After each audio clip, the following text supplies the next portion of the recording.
Praise the lord.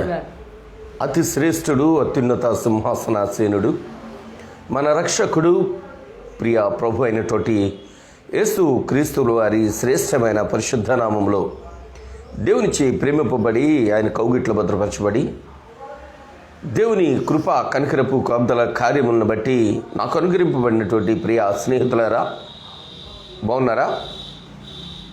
కన్నతండ్రి కనికరించి ఈ November నెలలో తిరిగి ఆయన పరిశుద్ధమైన పాదాల దగ్గరకు మనలను శ్రేష్టంగా, సౌఖ్యంగా, సంతోష సమాధానాలతో నింపి ఈ 14వ దినాన ప్రభువును స్తుతించు భాగ్యము కన్నతండ్రి మనకు అనుగ్రహించినందుకు ప్రభుకు స్తోత్రాలు చెల్లిందాం. హల్లెలూయా, హల్లెలూయా, హల్లెలూయా. దేవుని పిల్లలారా, ఈ ఉదయకాల సమయంలో కన్నతండ్రిని స్తుతిస్తూ, ఆరాధిస్తూ, ఆనందిస్తూ ఆయనచే ఆశీర్వదింపబడుటకై ఆయన వాక్యము ధ్యానిస్తూ ఆ వాక్యంలో మనము స్థిరపరచుకుంటకై ఆయన యొక్క కృపకు పాత్రులుగా చేసుకొనబట్టకై ఆయన యొక్క పరిశుద్ధమైన పాదాల దగ్గరకు మరొకసారి నేనును నా ఇంటి వారు మీ కుటుంబాలను, మీ కుటుంబస్తులను ఆయన పరిశుద్ధమైన పాదాల దగ్గరకు ఆహ్వానిస్తా ఈ ఉదయకాల సమయపు ఆరాధన ప్రార్థన చేసుకుని ప్రారంభించుకుందాం. ఏకీవించండి, తల్ల వంచండి. ప్రభు యొక్క సన్నిధిలో మనము సమర్పించుకుందాం. స్తుతి స్తుతి స్తుతి స్తుతి స్తుతి స్తోత్రాలయ స్తోత్రాలయ. దినమంతా తండ్రి ప్రభా మమ్మల్ని కాపాడుతున్న విధానం బట్టి మీకు వేలాది వందనాలు తండ్రి. మాకు ఇచ్చిన సజీవితని బట్టి, ఆరోగ్యం బట్టి మీకు వేలాది వందనాలు తండ్రి ప్రభా. ఈ స్థితిని బట్టి మేము మరొకసారి మీకు వేలాది వందనాలు, స్తుతులు, స్తోత్రాలు స్తోత్రాలు స్తోత్రాలు స్తోత్రాలు తండ్రి ప్రభా. ఏమి ఇచ్చి మీ రుణం తీర్చుకోలేమయ్యా తండ్రి. మీకే వందనాలయ్యా, వందనాలయ్యా, వందనాలయ్యా తండ్రి ప్రభా. స్తోత్రాలు కూడా మీకు వేలాది వందనాలు తండ్రి ప్రభా. స్తుతికి పాత్రుడా మీకు వేలాది వందనాలు. మీ పాదాల దగ్గర మేము పడి ఉన్నామయ్యా తండ్రి ప్రభా. మమ్మల్ని ఆశీర్వదించి దీవించి తండ్రి ప్రభా మమ్మల్ని కనికరించమని, కరుణించమని బ్రతిమలాడుకుంటామయ్యా. ఎందుకంటే తండ్రి ప్రభా పాపంలో కొట్టిపోతున్నామయ్యా తండ్రి ప్రభా. తండ్రి లోకం ఎంతో భయంకరమైన స్థితిలో ఉన్నప్పటికీ తండ్రి ప్రభా లోకం వేరుగా మమ్మల్ని వేరుగా ఉంచిన తీరుని బట్టి మీకు వేలాది వందనాలు తండ్రి ప్రభా. స్తోత్రాలు స్తోత్రాలు చెల్లించుకుంటున్నాం తండ్రి ప్రభా. నా నేడు రేపు ఏకరీతిగా ఉన్న దేవుడు. మనుషులు మారవచ్చు కానీ మీరు మారని దేవుడు అయ్యా తండ్రి. మీ కృప నిరంతరం మా మీద ఉన్నందుకు మీకు వేలాది వందనాలు. మీ ఉదయ కాంతి మా మీద ఉన్నందుకు మీకు వేలాది వందనాలు తండ్రి. స్తోత్రాలు. ఈ ఉదయకాల సమయంలో ఎవరైతే తండ్రి ప్రభా మీ పాదాలు పట్టుకుని ఓజాడుతున్నారో వారిని ఒక్కసారి కనికరించి మని బ్రతిమలాడుకుంటున్నాం తండ్రి ప్రభా. స్తోత్రాలు స్తోత్రాలు స్తోత్రాలు తండ్రి. అలాగే తండ్రి ప్రభా ఆరాధనలో మీరు ఉండండి, స్థితిలో మీరు ఉండండి నాయన. అలాగే తండ్రి ప్రభా వాక్యంలో మీరు ఉండండి తండ్రి ప్రభా. అనేక మర్మాలు, అనేక సంగతులు తండ్రి ప్రభా మాకు బోధిస్తున్నారు. ఆ బోధ వల్ల మేము మా పరిస్థితిని సరిదిద్దుకుని, సరి చేసుకుని తండ్రి తప్పు దిద్దుకుని భాగ్యం అనుగ్రహించండి తండ్రి ప్రభా. పాపంలో కొట్టుకుపోకుండా తండ్రి మమ్మల్ని రక్షిస్తున్న దేవా మీకు వేలాది వందనాలు. వాక్యం ద్వారా మమ్మల్ని సరిచేయమని తండ్రి మీ దీన కుమారుని వాడుకుని, బహుబలంగా వాడుకుని తండ్రి ఈ వర్తమానంలో ఏది మేము తండ్రి అనుసరించాలో అది నేర్పించమని తండ్రి. అలాగే తండ్రి ప్రభా లైవ్లోకి వస్తున్న బిడ్డలు ప్రతి ఒక్క కుటుంబాన్ని అత్యధికంగా ఆశీర్వదించమని మా ప్రభుని యేసుక్రీస్తు నామమున ఆత్మికులుగా బ్రతిమలాడి వేడుకొంచున్నాం తండ్రి. ఆమేన్. దేవుని పరిశుద్ధ మనకి మహిమ, ఘనత, ప్రభావములు ఆరోపిస్తూ పులిపాక జగన్నాథం గారు రచించినటువంటి ఆంధ్ర క్రైస్తవ కీర్తనల్లో 284వ సంకీర్తన, నావన్నీ అంగీకరించుమి దేవా నన్నిప్పుడు నీవు కరుణించుమి అనేటటువంటి కీర్తన పాడుకొని ప్రభును స్తుతించి వాక్య ధ్యానం కొరకు మనము సిద్ధం చేసుకుందాం. నావన్నీ అంగీకరించు మీ దేవా నన్నెప్పుడు నీవు కరుణించుమి. నావన్నీ కృపచేత నీ వలన నొందిన, నావన్నీ కృపచేత నీ వలన నొందిన, భావంబునను నేను బహుధైర్య మొందేద, నావన్నీ అంగీకరించు మీ దేవ, నన్నెప్పుడు నీవు కరుణించు మీ. నీకు నా ప్రాణము నిజముగా నర్పించి, నీకు నా ప్రాణము నిజముగా నర్పించి, నీకు మీదుగా గట్టి నీ కొరకు నిల్పేద, నావన్నీ అంగీకరించు మీ దేవ, నన్నెప్పుడు నీవు కరుణించు మీ. సత్యంబుని ప్రేమ చక్కగా మదిబూని, సత్యంబుని ప్రేమ చక్కగా మదిబూని, నిత్యంబు గరముల నీ సేవ చేసేద, నావన్నీ అంగీకరించు మీ దేవ, నన్నెప్పుడు నీవు కరుణించు మీ. నీ సేవ జరిగేడు నీ ఆలయము నాకు, నీ సేవ జరిగేడు నీ ఆలయము నాకు, నా సేచే నడిపించు మరల నా పదములు, నావన్నీ అంగీకరించు మీ దేవ, నన్నెప్పుడు నీవు కరుణించు మీ. నావన్నీ అంగీకరించు మీ దేవ, నన్నెప్పుడు నీవు కరుణించు మీ. హల్లెలూయా. దేవునికి అత్యంత ప్రియమైన వారలారా, ఈ ఉదయకాల సమయ వాక్య ధ్యానం కొరకు ఆదికాండంలో 40వ అధ్యాయాన్ని మనము ప్రారంభించుకుంటా ఉన్నాము. ఈ 40వ అధ్యాయములో దేవతీ దేవుడు మనతో మాట్లాడటకు పరిశుద్ధాత్మ దేవుడు మన మధ్యన, మన కుటుంబాల మధ్యన సంచరిస్తూ ఉన్నారు.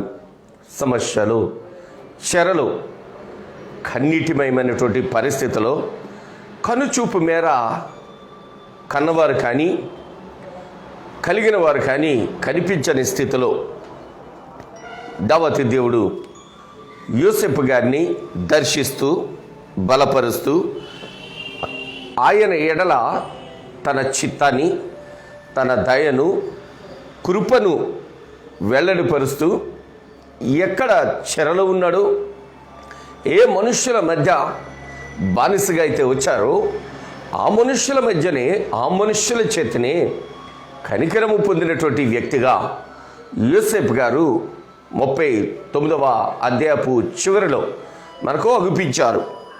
40వ అధ్యాయము చాలా విచిత్రమైనటువంటి పరిస్థితి యోసేపు గారి ముందట అగుపడతా ఉంటుంది.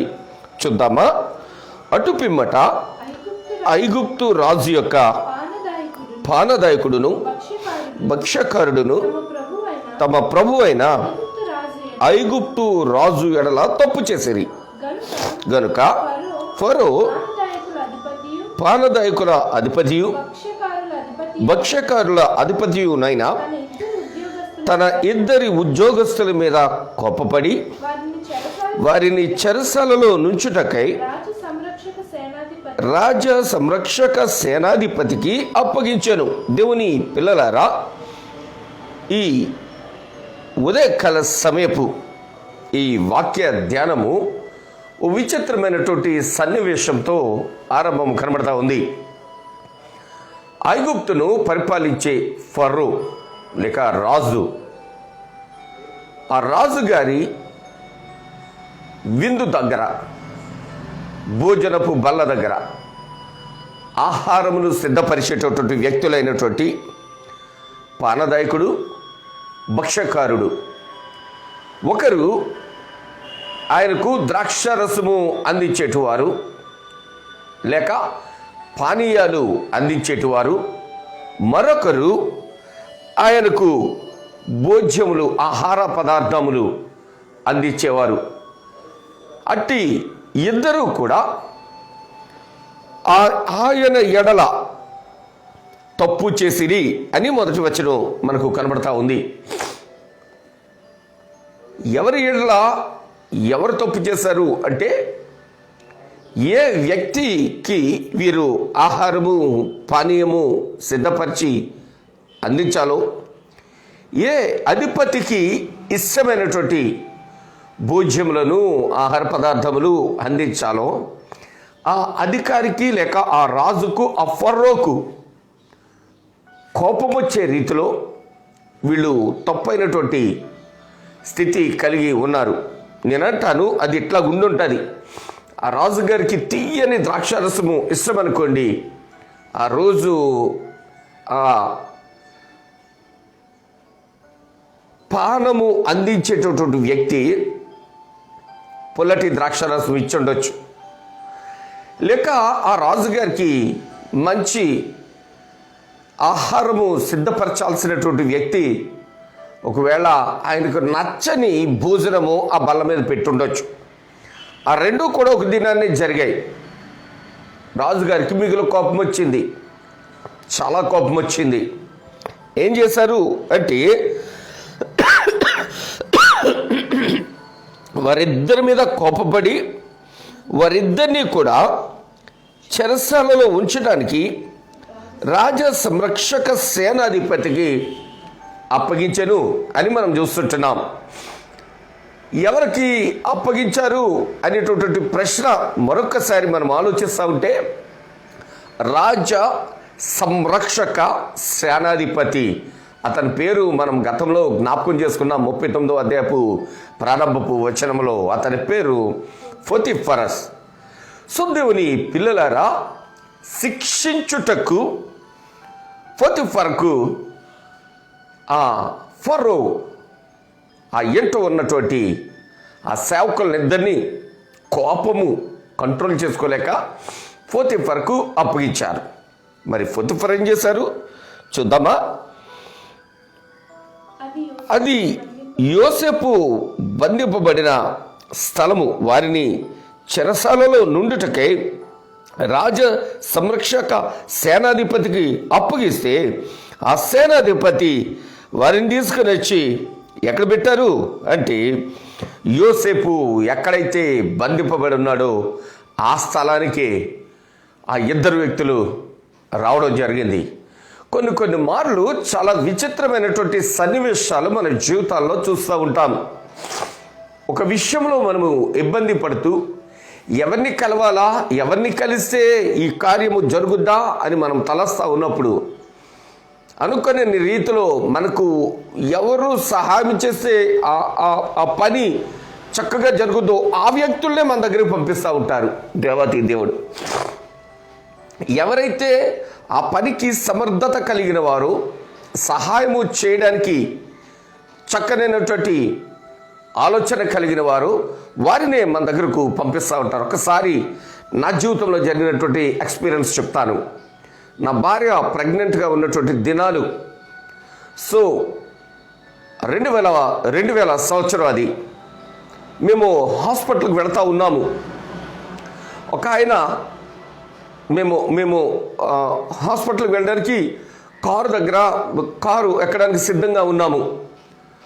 ఒక ఆయన అటు ఇటు నడుస్తూ ఉన్నారు. ఆయన్ని మేము ఎక్కడో చూసాము అనుకుంటా ఉన్నాం మేము. మేము కలవాల్సినటువంటి డాక్టర్ గారు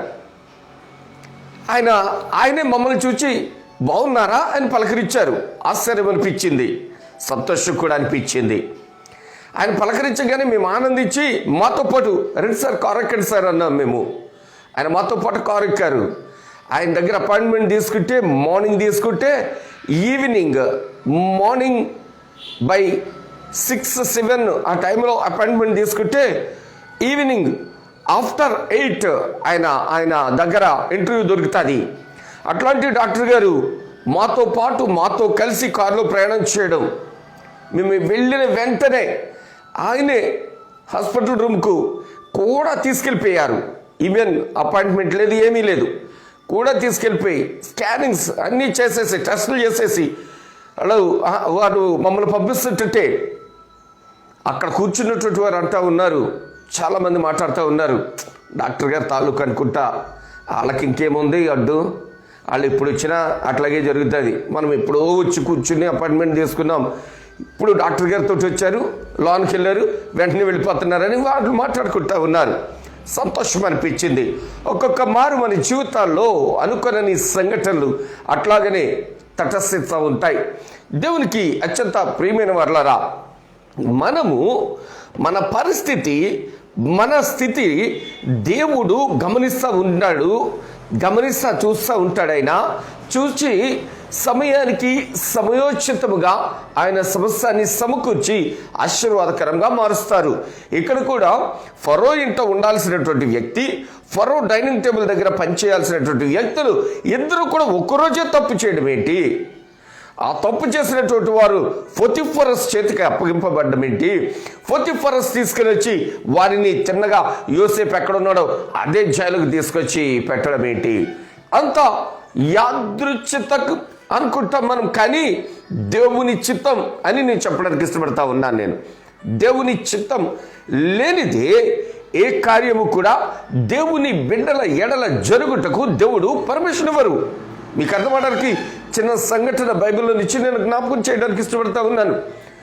యోబు గారు నీతిమంతుడు, యథార్థపరుడు, చాలా దేవుని ఎడల భయము భక్తి కలిగినటువంటి వ్యక్తి. అట్లాంటి యోబు గారి విషయంలో సాతానుడు దేవుని దగ్గరికి వెళ్ళి అడుగుతాడు, అయ్యా నేను అతడు ఎంతగా నన్ను స్తుతిస్తున్నాడు చూస్తున్నావా అని దేవాతి దేవుడు అడిగితే, ఎందుకు స్తుతించడు?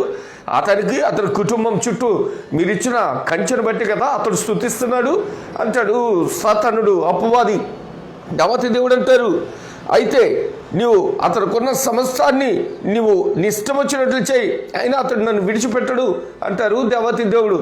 అట్లాగనే చేయడానికి ఇష్టపడతారు, కానీ చేస్తాడు. కానీ సాతానుడు ఏమాత్రం కూడా యోబు గారు తొట్టుపడరు, యోబు గారు విశ్వాసమునిచ్చి వైదొలగరు. అంత మాత్రమే కాదు, ఆయన ప్రాణమును తప్ప సమస్తాన్ని కూడా దేవుడు అతనికి పర్మిషన్ ఇస్తారు. అపవాదికి ప్రాణమును మాత్రం ముట్టుటకు వాడికి పర్మిషన్ ఇవ్వరు.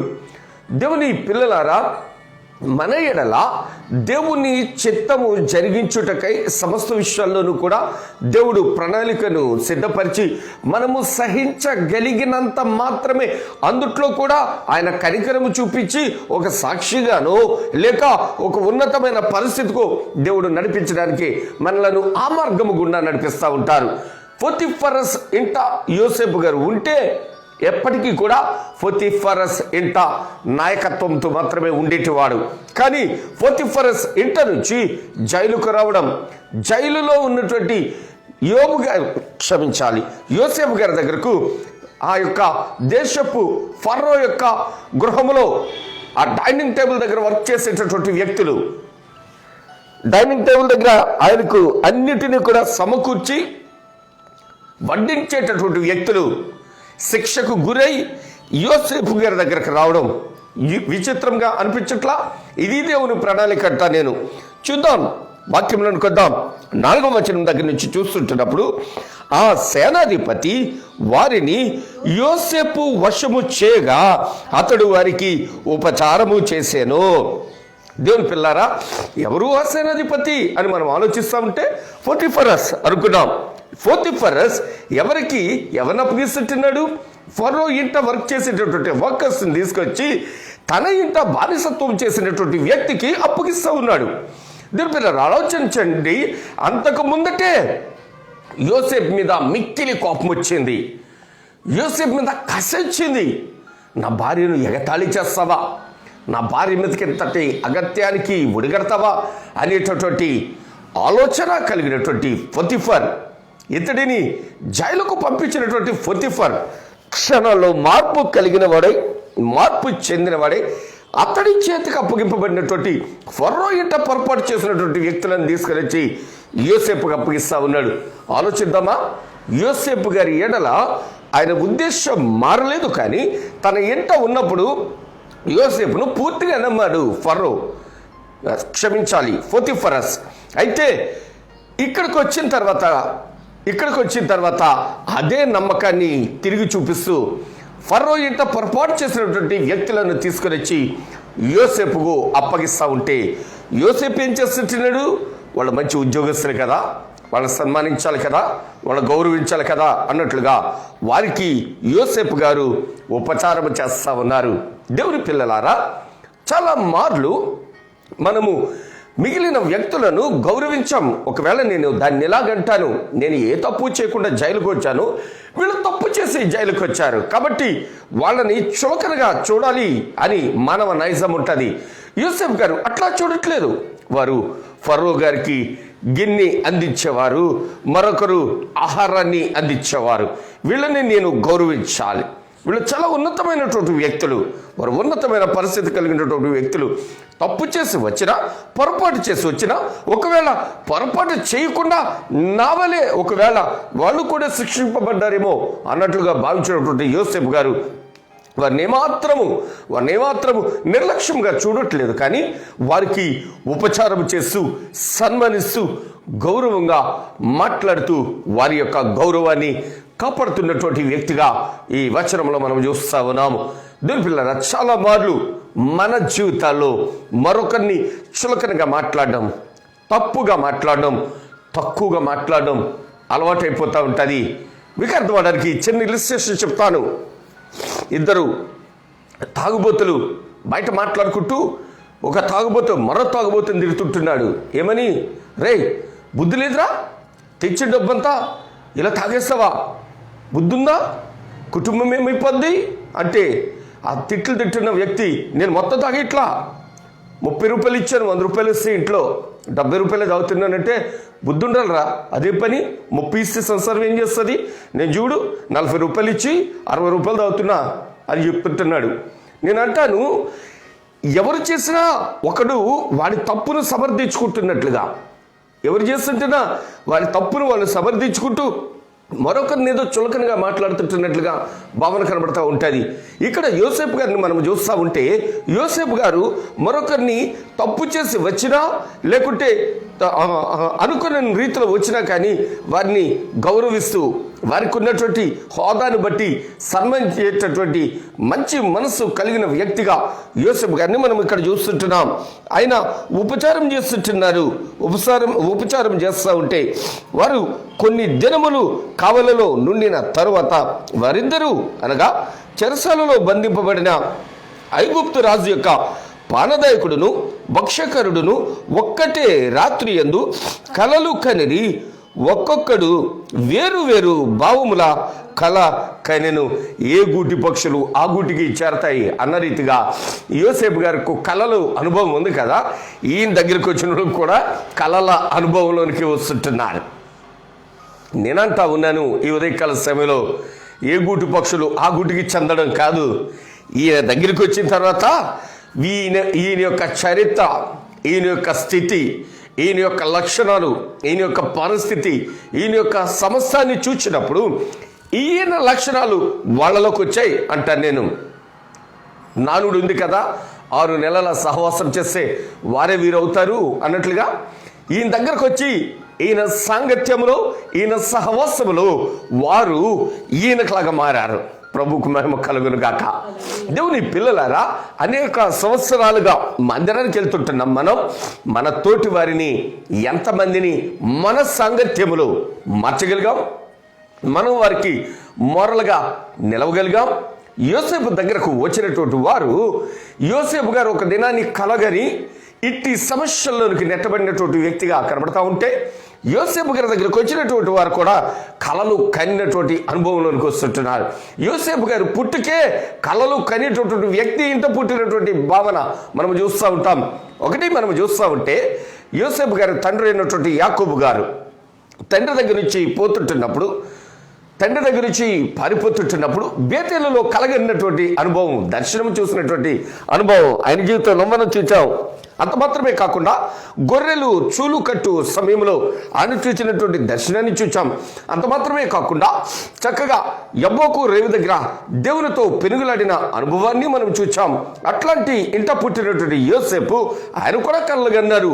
ఆయన పని ఉంటే మిగిలిన పనులు ఆ పని దగ్గరకు వచ్చి సత్సంగపడిన రీతి, లేక ఆయన నిలుచుంటే ఆయన చుట్టూ సూర్య చంద్ర నక్షత్రాదులు సత్సంగపడిన పరిస్థితి ఆయన చూసినటువంటి అనుభవం.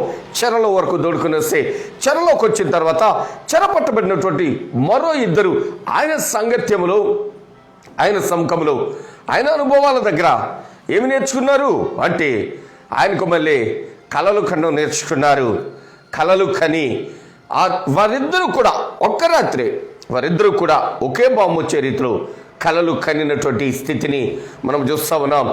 దేవుని పిల్లలారా, ఈ ఉదయకాల సమయంలో వాక్యదానం దగ్గర మనము కూడా మనతో సాంగత్యం కలిగినటువంటి బిడ్డలు చక్కనైనటువంటి పరిస్థితి కలిగి జీవించాలి అన్న రీతిగా మనము మన యొక్క భక్తి జీవితాన్ని వెల్లడి చేయాలి. మనము మన కుటుంబాల్లో కానీ మనకుంటున్నటువంటి పరిసరాల్లో కానీ మనం ఒక రోల్ మోడల్గా, ఒక మోరల్గా అనిపించాలి సమాజానికి. అంతేకాని నలుగురితో ఒకటిగా మనం జీవించకూడదు. ఈ జీవితం ఓ ప్రత్యేకమైనదిగా ఉండాలి. ఎస్, యోసేపు తండ్రి ఇంట ప్రత్యేకంగా ఉన్నాడు.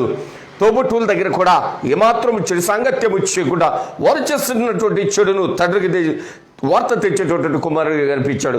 అంత మాత్రమే కాదు, చెడు సాంగత్యం కలిగినటువంటి సహోదరులు క్షేమం కొరకు ఆలోచించి వారి యొక్క క్షేమ సమాచారం తీసుకురావడానికి తండ్రి దగ్గర నుంచి తోబుట్టువుల దగ్గరికి వెళ్ళినటువంటి వ్యక్తిగా కనబడతా ఉన్నాము. అంత మాత్రమే కాదు, తోబుట్టువుల చేత ద్వేషింపబడి, దూషింపబడి, ఆ గుంటలోనికి తోయబడి, అమ్మబడి పోతిఫరసింటకు బానిసగా వచ్చినను కానీ తన యొక్క మంచి స్థితిని కానీ తనకున్నటువంటి విశ్వాసాలను కానీ విడిచే వ్యక్తిగా కాకుండా ఎక్కడున్నను కానీ, అది పోతిఫరస్ ఇంట్లో ఉన్నా, జైల్లో ఉన్నా కానీ అతడు చక్కనైనటువంటి భక్తి లేక దేవుని ఎడల వినయ విధేయతలు కలిగినటువంటి వ్యక్తిగా మనం చూస్తా ఉన్నాం.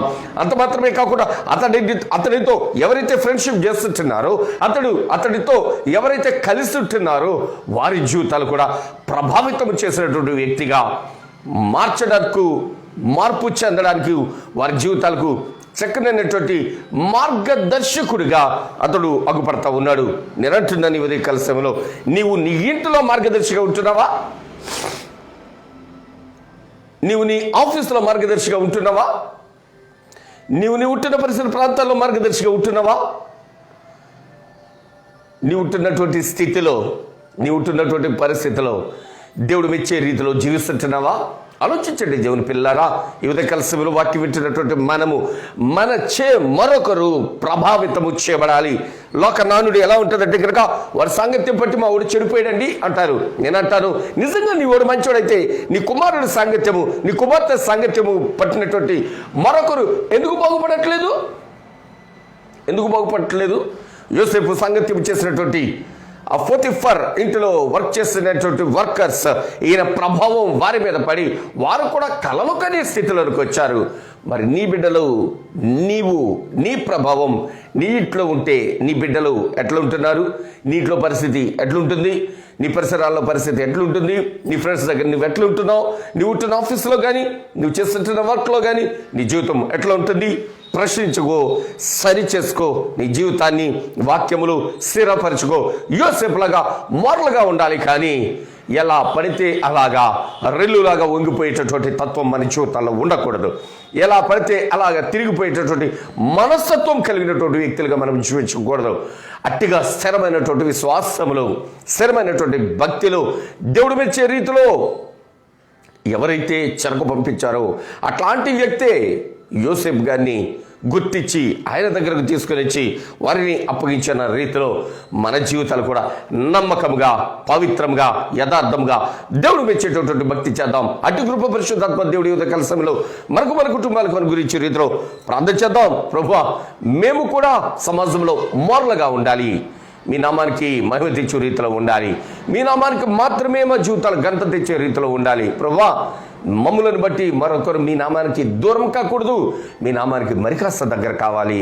మమ్మల్ని బట్టి మీ నామం ఘనత చెందాలి, మీ నామానికి మహిమ రావాలి, మీ నామానికి కీర్తి రావాలి. అట్టి సాధనముగా సాక్షిగా నన్నును నా ఇంటి వారిని వినియోగించుకో ప్రభు అని చిన్న ప్రార్థన చేసుకుందాం. మిక్కిలి ప్రేమ కలిగిన మా ప్రియ పరలోకపు కన్న తండ్రి, మీకు వందనాలు, స్తోత్రాలు. ఆయన ప్రేమించి ఉదయకాల సమయంలో నాతో మాత్రం మీరు మాట్లాడినందుకు వందనాలు. ఎక్కడ ఉన్నను యోసేపు గారు వారి యొక్క ప్రత్యేకతను నిరూపించుకుంటానే ఉన్నారు ప్రభు, మీకు స్తోత్రాలు. ఆయన దగ్గరకు వచ్చినటువంటి వారికి యోసేపు గారిలో ఉన్నటువంటి లక్షణాలు వారికి కూడా వచ్చు రీతిలో యోసేపు గారిని ఒక చక్కనైనటువంటి ఒక అద్భుతమైనటువంటి సాధనముగా మీరు వినియోగించుకుంటున్నారు. మీకు స్తుతులు ప్రభువా.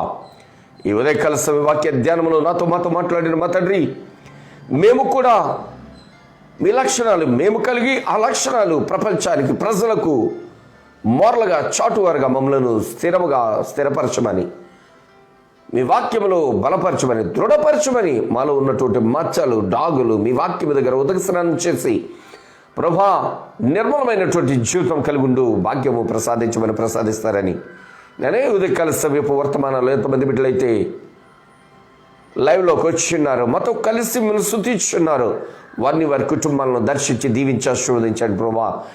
నిండైన ఆశీర్వాదాలు వారిపై కురుమరించండి ప్రభా.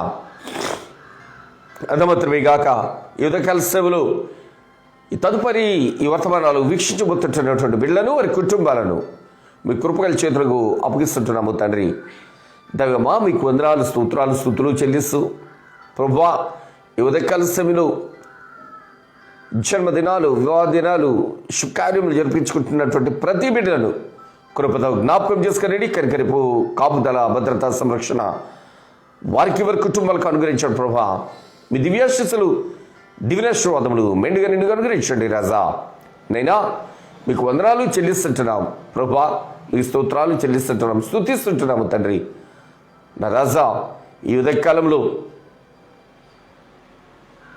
బలహీనులను బలపరచమని, రోగులను స్వస్థపరచమని, ఆర్థిక సమస్యలతో ఉన్నటువంటి బిడ్డలను ఆదరించి ఆదుకుని చేర్చుకుని ఆశీర్వదించమని ప్రభా, ఎంతమంది బిడ్డలైతే ఈ దినాలలో ఇబ్బందికరమైనటువంటి పరిస్థితులు ఎదుర్కొంటున్నారు, కనికరించి కృపతో జ్ఞాపకం చేసుకోమని మేము ఒక కాంతిలో ప్రతి ఒక్కరిని కనికరించి కృప జీవించమని ఈ ఉదయకాల సమయంలో మా బంధువులను, మిత్రులను, స్నేహితులను, ఆప్తులను, రక్త సంబంధికులను, తోబుట్టులను, అయిన వారందరినీ, మా ఆత్మీయులను, ఆత్మీయ దాయజలను మీ దయగల పాదాల దగ్గర సమర్పిస్తూ క్షమాభివృద్ధిని అనుగ్రహించమని, తిరిగి రేపటి పునరుత్థాన దినపు ఆశీర్వాదం కొరకు మీ పాదాల దగ్గరికి చేరి స్తుతించు పర్యంతము కృపాక్షములతో నింపి బలపరిచి నడిపించమని యేసయ్య పరిశుద్ధ శ్రేష్టమైన ఘననామములో ప్రార్థిస్తున్నాము తండ్రి. ఆమేన్. తండ్రి, కుమార, పరిశుద్ధాత్మ త్రియేక దేవుని దీవెన ఆశీర్వాదము మనకు, మన కుటుంబాలకు నిండుగా, మెండుగా, తోడుగా, నీడగా, అండగా, దండిగా ఉండి నడిపించును గాక. ఆమేన్, ఆమేన్, ఆమేన్. Praise the Lord. అందరికీ వందనాలు స్నేహితులారా. తిరిగి రేపు ఉదయకాల సమయంలో 6 గంటలకే ఆయన పరిశుద్ధమైన పాదాల దగ్గర పునరుత్థాన దినపు దీవెనల కొరకు మనము ఏకీవిందాం, స్తుతిద్దాం, ప్రార్థిద్దాం. ఆయన యొక్క కృపకు పాత్రలు అవుదాం. అంతవరకు కృపా కార్యక్రమం కల దేవుడు ఆయన కౌగట్లో మనల్ని భద్రపరచును గాక. ఆమేన్, ఆమేన్, ఆమేన్. May God bless you all.